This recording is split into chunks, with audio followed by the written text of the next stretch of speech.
मेरा गला बैठा है, लेकिन मैं तुमको पकड़ नहीं।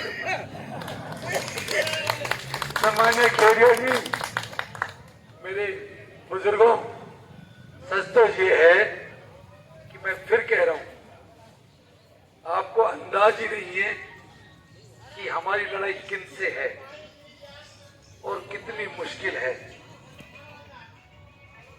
बिल्कुल ईमानदारी से कह रहा हूं, आपका जिला जा चुका है। अब सोचो कि अगर खैरतल में जिला होता तो आपको, आपकी अगली पीढ़ी को क्या क्या नहीं मिलता। और अब जब ये नहीं है, आप कल्पना करो, अभी हमारे, क्योंकि किसान है ना, कई बार मन में बहुत होता है लेकिन वहां तक सोच नहीं पाते।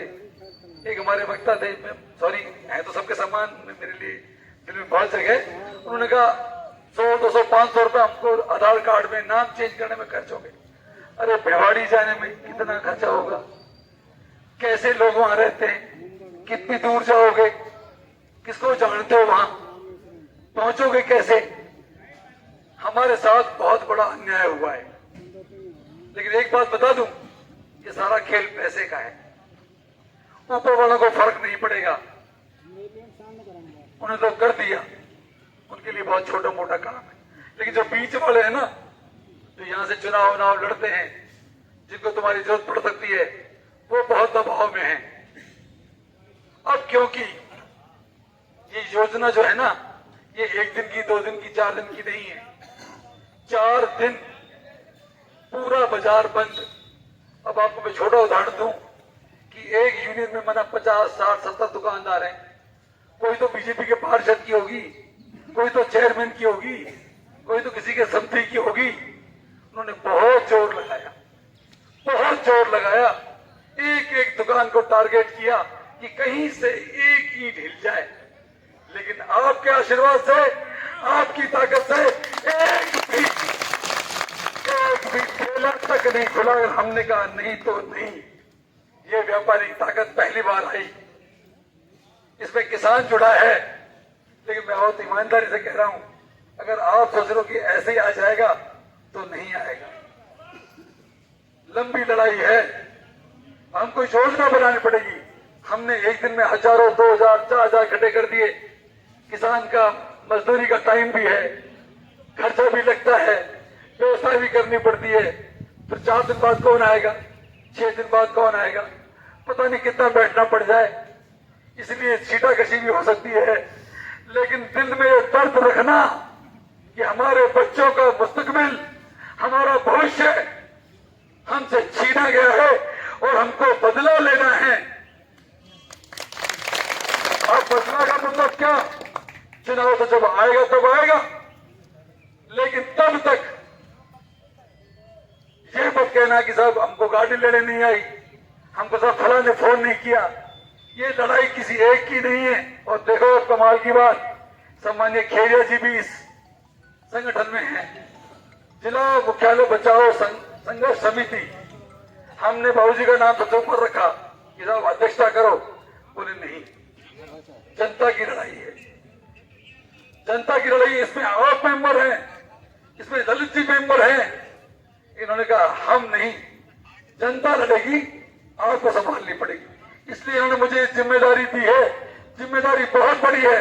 अगर आप मेरा साथ छोड़ गए ना, तो फिर आएंगा कोई आपकी लड़ाई लड़ने के लिए यहाँ पैदा नहीं होगा। आप जानते हो मेरे साथ बार बार धोखे हुए। सन 8 में मैंने लड़ाई लड़ी निर्दलीय होकर, आपने बहुत मेरा साथ दिया। नादान था, जोश था बहुत। सन 10 में मैं निर्दलीय लड़ गया, तो भी मेरी जाति का आदमी लड़ा दिया और बीजेपी ने टिकट दे दी सेवक लालवानी को, तब मुझे खत्म करने की कोशिश की। फिर बीच में भी मेरे भतीजा जो हार गया, उसको चेयरमैन बनाया ताकि आपका जो लड़ने वाला आदमी है, आपका जो बच्चा है, वो खत्म हो जाए। लेकिन आपके आशीर्वाद से आपने मुझे आज तक खत्म नहीं होने दिया। और अब लड़ाई मेरी नहीं है, ये लड़ाई आपकी है, आपको लड़नी पड़ेगी। हम एक बात कह सकते हैं कि खैरतल ने जो ताकत दिखाई है, व्यापारी ने, किसान ने, आम आदमी ने, वो उसके लिए तैयार है। लेकिन अकेला खैरतल कस्बा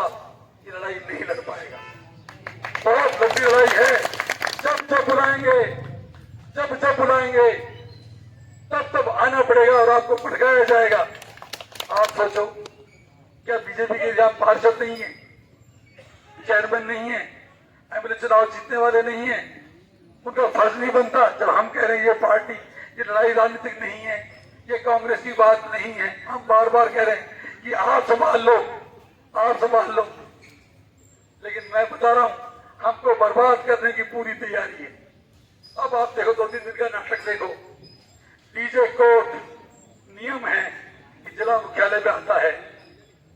बहुत दिन पहले डीजे साहब को लिया है, जगह नहीं है, सब किशनगढ़ बैठेगा कुछ दिन के लिए कह के। जगह के लिए हमने तय कर दी, जगह के लिए लेटर भेज दिया और साहब यहां से कलेक्टर साहब को दबाव बनवा के लिखवा दिया कि जगह नहीं है। आज एक कलेक्टर की, वैसे तो आम आदमी के कलेक्टर बहुत बड़ी बात है, लेकिन कलेक्टर की हैसियत क्या है? केंद्रीय मंत्रियों के सामने कलेक्टर की क्या हैसियत है? जोर से फूंक मारे तो बाढ़ में किसी की हिम्मत नहीं है, सब कदे पड़े हैं। आपको पता है वसुंधरा राजे आई थी 17 में यहाँ, जब महन चांदना जी का स्वर्गवास हुआ था, तब ये पास हुआ था बाईपास ओवर ब्रिज। पता है आपको? तब भी सेंटर में बीजेपी थी, आज भी बीजेपी है। बहुत जोर लगा के, सारे जतन करके दिसंबर में रेलवे ने एनओसी दी। इनकी नीयत खराब थी, इसलिए एनओसी के बाद भी आज तक टेंडर नहीं लगवाया। और जब जनता कपड़े फाड़ने लगी तो कल अखबार में दे दिया कि साहब वित्तीय स्वीकृति जारी कर दी। अरे ये तो अभी तो पेट में बाड़ा खाया है, कब बाहर निकलेगा, कब उसकी शादी होगी? आपको पागल बना रहे हैं, आपको बेवकूफ बना रहे हैं, एक भी बात सच नहीं बोलते आप, मान के चलना। हालांकि मैं कोई बहुत दूध का धुला हुआ नहीं हूं, मैंने भी पार्टियां बदली है, चाहे मेरे लिए चाहे मेरे साथियों के लिए। लेकिन ये जो आज अन्याय हो रहा है ना, ऐसे पहले कभी बीजेपी में ऐसे नहीं था। खुल्ला गुंडागर्दी पहले कभी नहीं। बातें लंबी है, तबीयत ठीक नहीं है, व्यापारी से बात करनी है, सब लोग बात करेंगे, रोज आना पड़ेगा, जिसको जितना टाइम मिले आना। हमारी नहीं, ये आपकी सबकी सच्चाई है, इसको जिंदा रखना।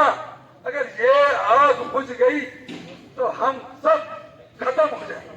जय हिंद।